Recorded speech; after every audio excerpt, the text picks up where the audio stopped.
સુરતમાં મેટ્રો સામે સ્થાનિક વેપારીઓએ કર્યો વિરોધ. રાજમાર્ગ પર 122 દુકાનદારોને હાલાકી પડતી હોવાની રાવ. સુરત શહેરના રાજમાર્ગ પર ચાલી રહેલી મેટ્રો કામગીરી ભારે વિવાદમાં છે. આ વિસ્તાર દુકાનો અને વેપારીઓ માટે મુખ્ય આર્થિક કેન્દ્ર છે, પરંતુ છેલ્લા ઘણા સમયથી ચાલતી કામગીરી તેમના માટે મુશ્કેલીઓનું કારણ બની છે.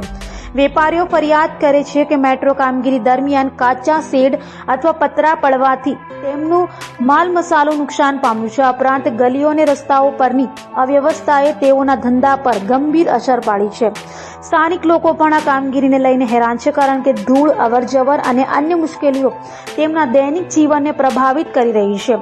વહીવટીતંત્ર તરફથી હજુ સુધી યોગ્ય નિરાકરણ આવ્યું નથી અને વેપારીઓ મેટ્રો પ્રોજેક્ટને વ્યવસ્થિત અને ઝડપી રીતે પૂર્ણ કરવાની માંગ કરી રહ્યા છે, જેથી તેઓ ફરીથી સામાન્ય સ્થિતિમાં પરત ફરી શકે.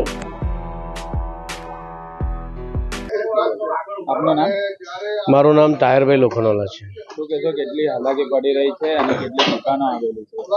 આ રોડ પર 122 દુકાનો આવી છે, જે લોકડાઉન વખતથી જ અમે હેરાન થઈ રહ્યા છે. લોકડાઉન પછી આ રસ્તો બંધ કરી દેવામાં આવ્યો અને રસ્તો ખોલ્યો તો એવો ખોલ્યો કે 7 ફૂટનો રસ્તો, જેમાં ખાલી ટ્રાફિક જ જાય. ના અમે ગ્રાહકનું પાર્કિંગ કરાવી શકીએ કે ના અમારે ત્યાં ગ્રાહક આવે. ગ્રાહક દુકાનમાંથી બહાર આવે એટલે એવો ડર હોય કે હમણાં એને કોઈ ઠોકી જશે.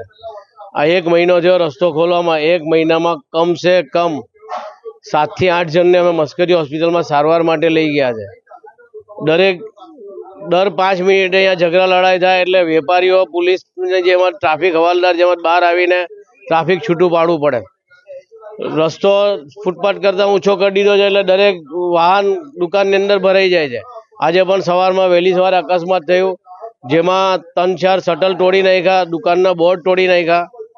અમે વારે રજૂઆત કરીએ છીએ, ગાંધીનગર સુધી રજૂઆત કરી, અમે ધારાસભ્યોને પણ રજૂઆત કરી, મેયર સાહેબને રજૂઆત કરી, કમિશનર સાહેબને રજૂઆત કરી, પણ કોઈ બાજુ પણ અમારી કોઈ સુનાવણી થઈ નથી.